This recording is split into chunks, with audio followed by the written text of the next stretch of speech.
Psychological attacks cannot be avoided, and they produce the damage gradually and over time.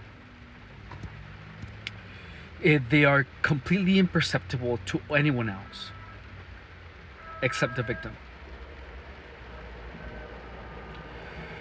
Honestly, I am unsure how I should classify these videos because a lot of the things were imagined, but I didn't purposely imagine them, but they were fed to me. Um, I don't want to call it mind control, but it is the thing that resembles the story that I'm about to tell you.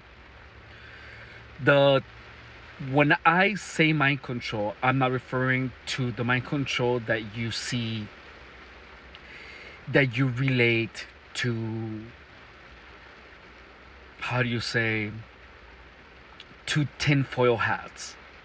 But the type of mind control is things that are implied to you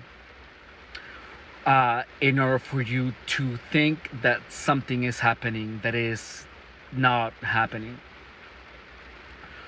Or, for example, someone who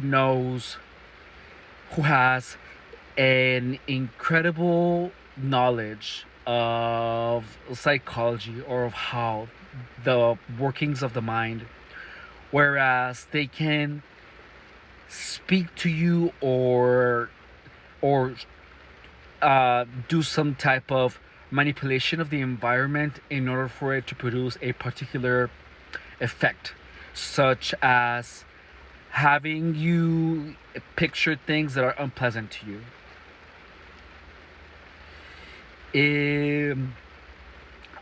The story that I'm gonna cover here in this channel is a story of an impossibility. The story of a cult, I guess. I don't want to say cult because that implies that it's highly organized, but there is no such thing as a highly organized cult that is involved in what happened to me. This is more of people who are bored, who are psychopaths. I mean, that is what they have in common. It is not necessarily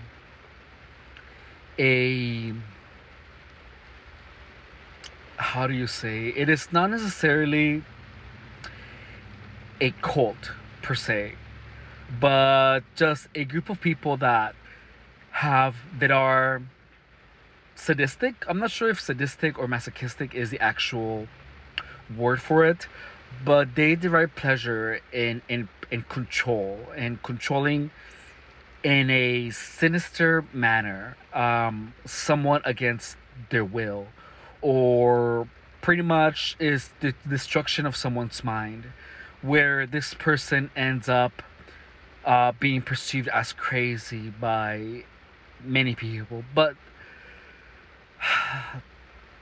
the thing is that I don't consider myself victim, even though I technically have been. But I have experienced these types of attacks by so many people that I am immune to them.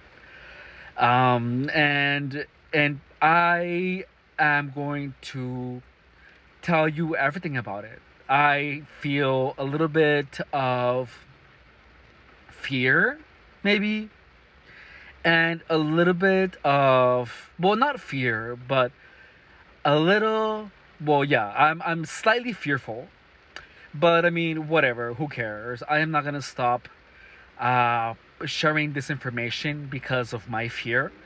I think that this information should be out, and I honestly think it's an incredible story.